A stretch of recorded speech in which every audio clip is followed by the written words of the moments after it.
So we talked about form shading and where it can be used, but how it should generally be avoided, especially when it's not contributing anything to the drawing.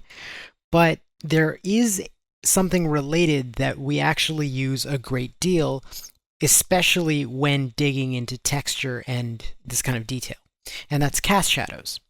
Cast shadows are basically where a form blocks the light source from reaching another surface.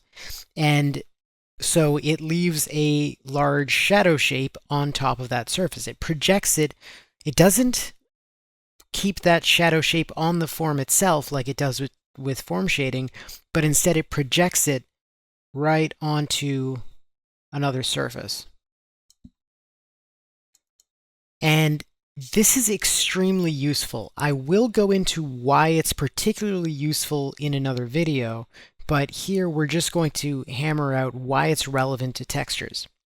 So texture is made up of all of these little forms that sit along the surface of a given object, and all of these textural forms do cast shadows. They're very small shadows, but basically every single line that you see as part of a texture, all the lines that you think, oh, I'm going to draw this, and I'm going to, look back at my reference, and then I'm going to draw the next line that I see, all those lines are not really lines. Lines don't actually exist in the real world. Instead, what you're seeing are the little narrow shadows that are cast by all the bumps and scratches and, all the changes in topography that exist along that surface. So here, if you were to imagine that this was like a side view of like the profile of a surface where it's got little bumps and, little dips, these kinds of shifts in topography where maybe a bunch of paint has been scraped off or something.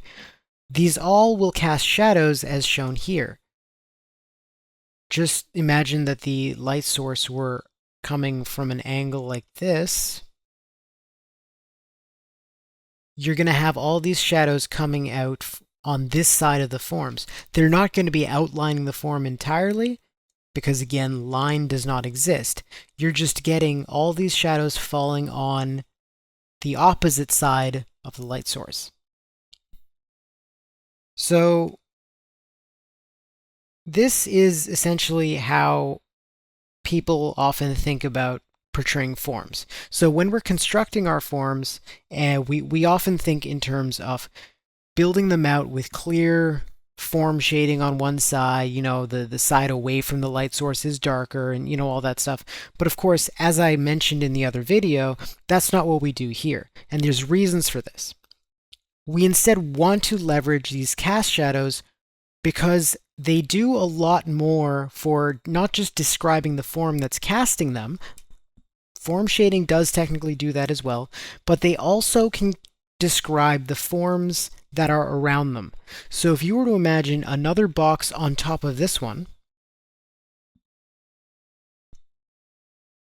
you can see how the shadow itself, the way that it wraps around the underlying form, it actually describes just where we see, the different faces of this box. But even without it, even if you leave an empty void, it's just the silhouette of this form, the silhouette itself can still define where the planes turn.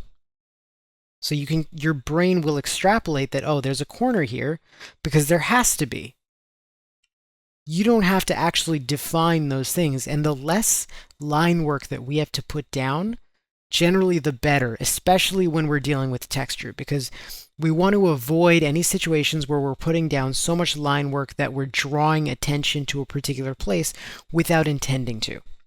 And so cast shadows are basically our number one tool when we're conveying detail and texture. And in the next video, I'll explain exactly why that's the case.